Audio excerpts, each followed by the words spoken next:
All right. I think I finally got it figured out, and took me forever, but I figured I'd just go ahead and devote most of this one to trying to get the sound working. So if you are, whoever, it looks like one person's viewing, if you could tell me how the connection is and how the sound's going, that would be awesome. Looks like the connection's still not great, but we'll roll with it and see what happens. If I have to delete this one, I'll just delete it. Figure out how to try to get the connection better next time, but at least we have the audio going.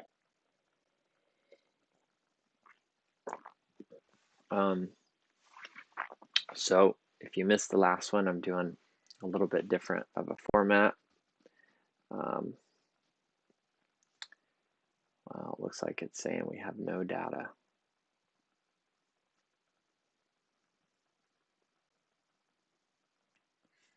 All right, I think we're back. Let's see here. Stream health. Saying stream health is good. The problem with this is I feel like there's a delay. So anyways, just roll with it and see what happens. Switching up the format, I'm going to do about 10 minutes on and then 1 minute off of just pause in between thoughts.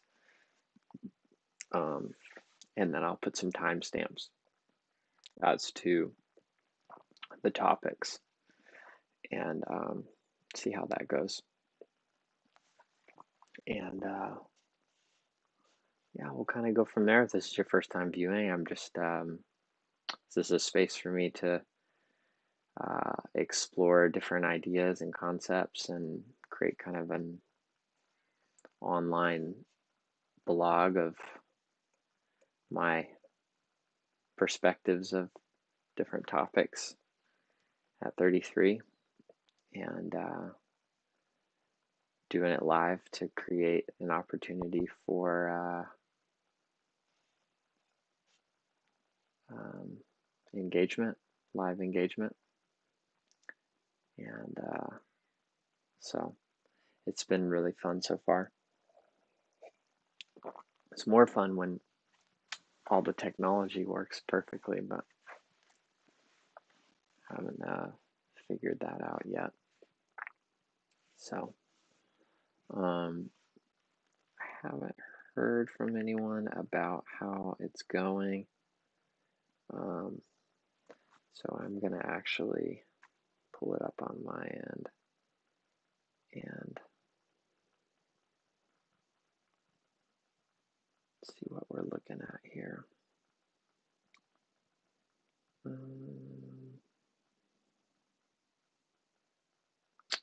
Let's see. If you are watching, because it looks like one person is, send me a text. Let me know what it looks like. Let's see here.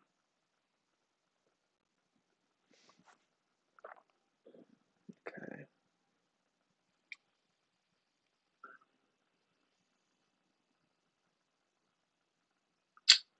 Let's see. If you are watching, because it looks like one person is. The sound sounds good. All right. We'll roll with it. So yeah, I'll go ahead and draw a name out of the hat and move on from there. I think that once I finish this, Larissa and I are going to go to a nursery and get some plants, which will be wonderful. All right. John Mark is who I drew. Let me pull his topics up real quick. And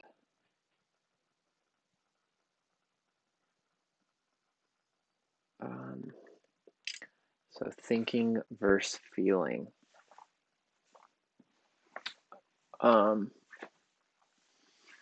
way you could say that is the head and the heart. Um, let's see, so we're at 5:27. So I'll try to take a pause at 15, around 15:30. Head versus the heart. I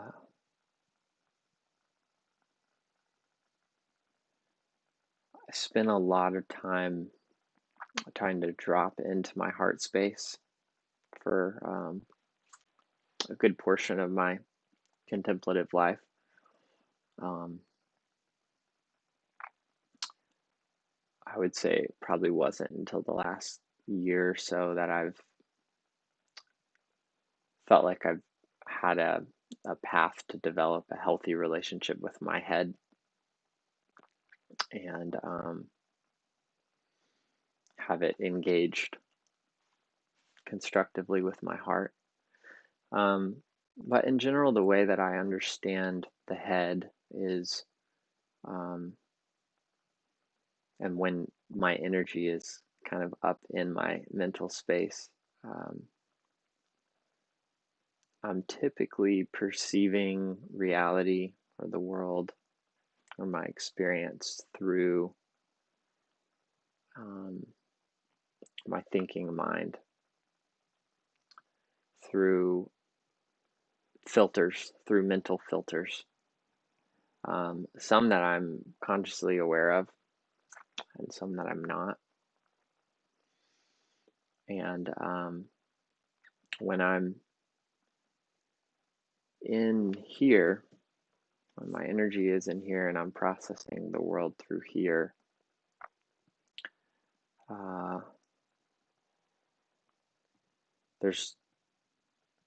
there's a lot of feeling textures and involved in that, and that's not necessarily emotional even. The way that I connect it with my head and process through all of that is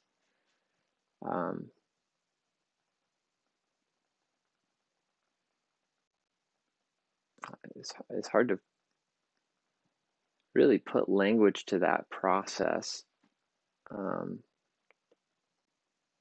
of saying.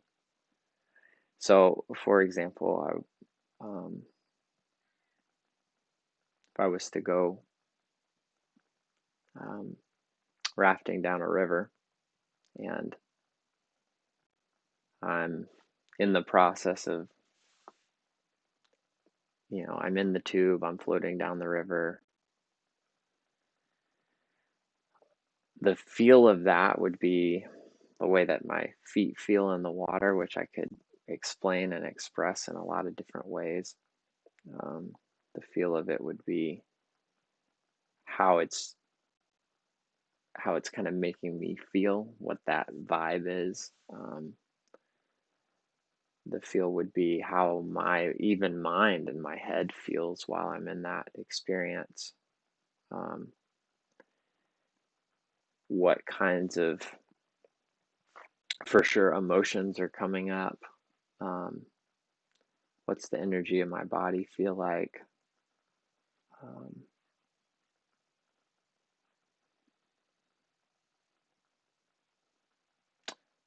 Whereas if I was in my head, I would be, kind of processing, man, I should do this more often. This feels really good. I'd be thinking, I wonder how long this float is. Or thinking, of this person next to me. I wonder what they're thinking. I wonder how they're processing that. That one even maybe kind of under the, maybe not super conscious, but may be running underneath that, depending on how mindful I am of my thought processes. I may be thinking, oh man, that's even thinking like that's a beautiful tree. Um, and I'm sure there's a lot of heart things that are going on in that process of like, man, the beauty of that tree feels like this. It feels like this. Um, it is like this. That experience of going under the tree is like this. That would be something that I'm experiencing more in my heart space, kind of in my body. Um, and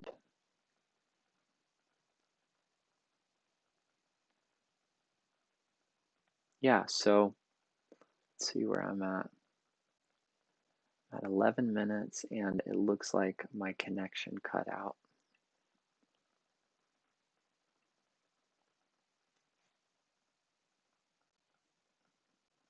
All right, looks like my connection is back now, but poor quality.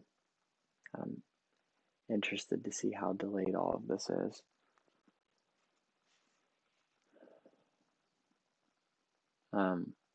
I would say that's from an experiential standpoint. I don't know how much of this is getting picked up, but from an experiential standpoint, um, that is um, that's the kind of baseline experience of my head and my heart. Um, when everything is humming, um, I am allowing the experience to move back and forth between my head and my heart. And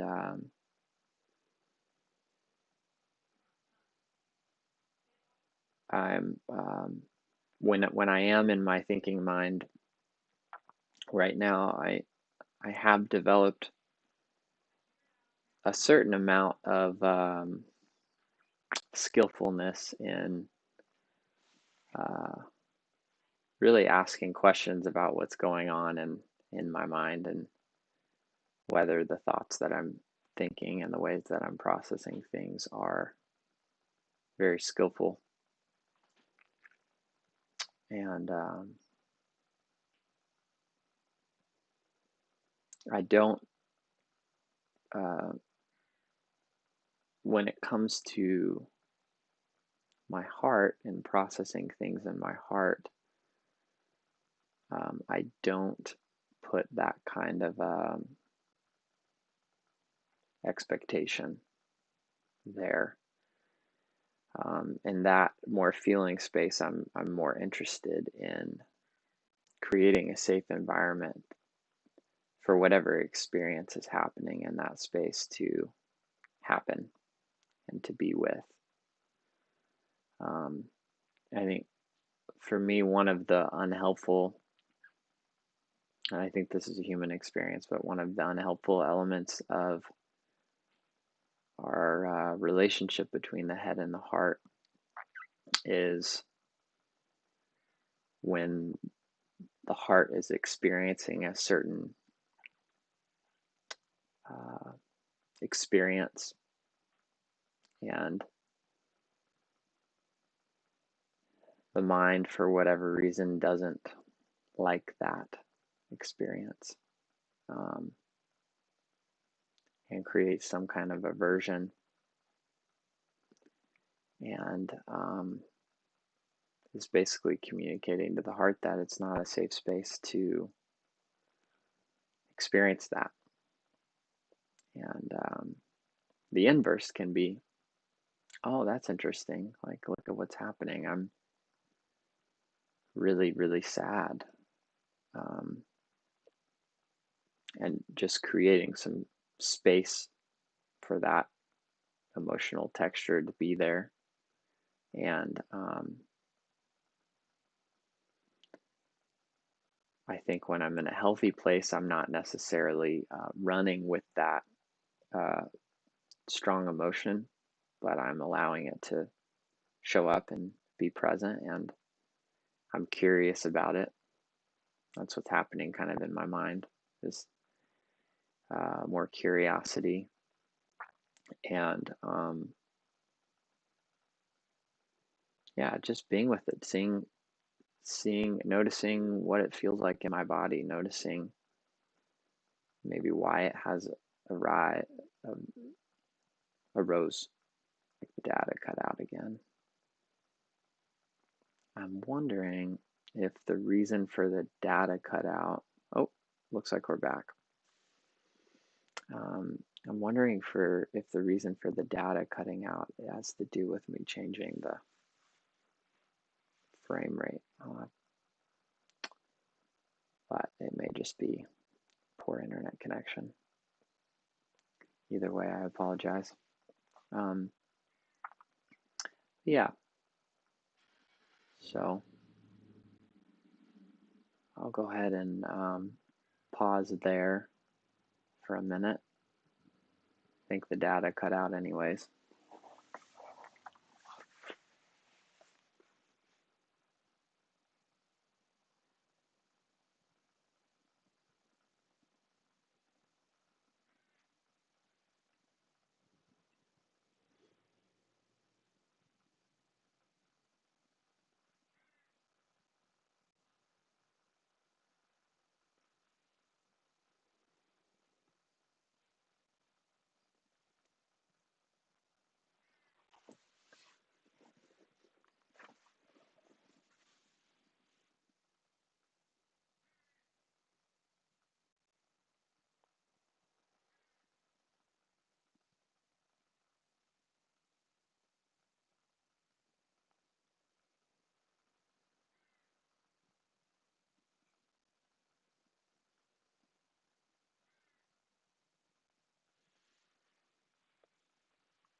Okay. It's saying my quality is poor, which isn't great. Probably means it's super laggy. But I'll hit one more topic with this and then call it a day and try to get to the bottom of why the stream status is so poor.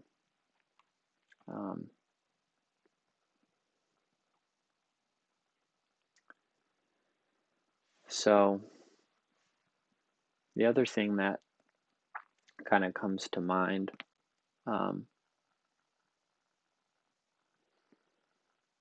in this kind of conversation of thinking versus feeling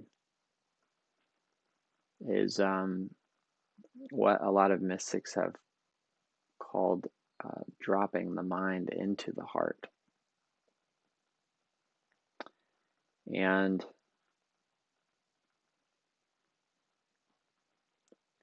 this is an experience that for me has been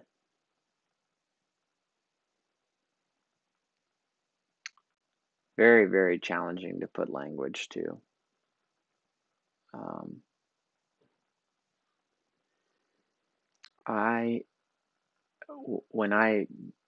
When I drop into what I would call that heart space, the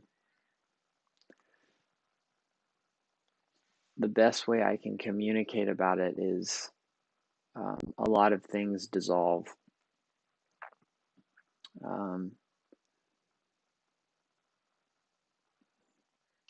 Feeling that's still active when I am in that space.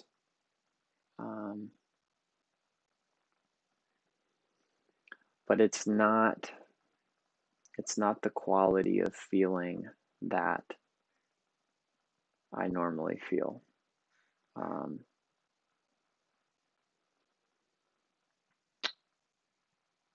The texture of it is one much more nuanced.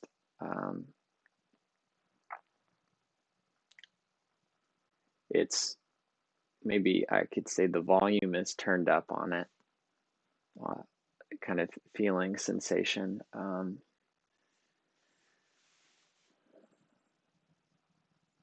But there is a sense of, I mean, I don't love the word emptiness because I think until we have that experience of dropping into that, the way that we relate to an idea of emptiness is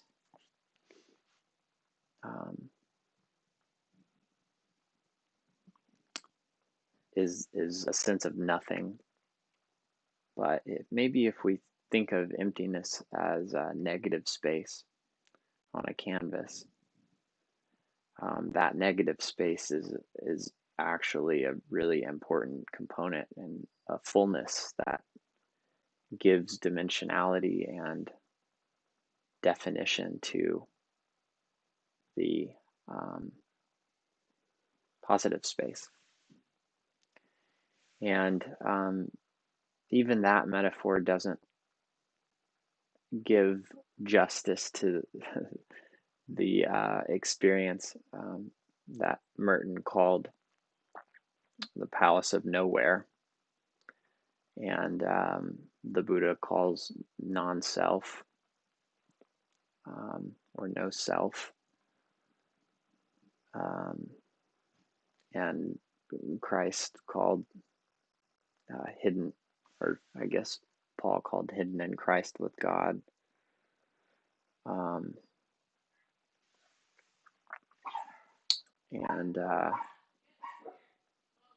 there's a deep experience of peace in this space.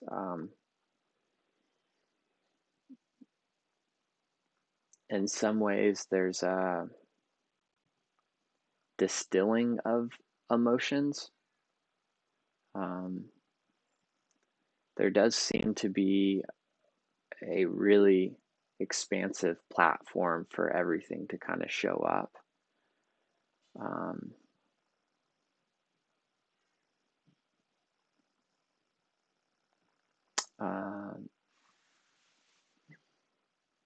Yeah, there's an okayness. There's even in the midst of maybe certain emotions or energies, there's a real sense of okayness to that space of dropping the mind into the heart. It's really wonderful.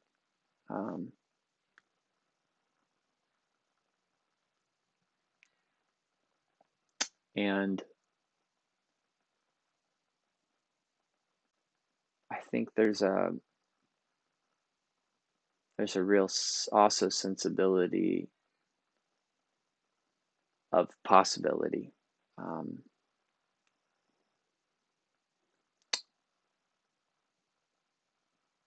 For me anyways, when I'm in this space, it takes a lot of parameters off of my mind that I've been existing in. And it's not that I necessarily don't have concepts of the parameters, but I'm able to exist in a space that isn't conceptually beyond them, but maybe is experientially beyond them. And that allows me to really perceive things from a completely different vantage point. And I would even call that perception of things my mind, but it's definitely a different quality of mind. It's not a normal everyday quality of mind, and I think it's a quality of mind that takes time to get to, and we don't actually get to through our efforts,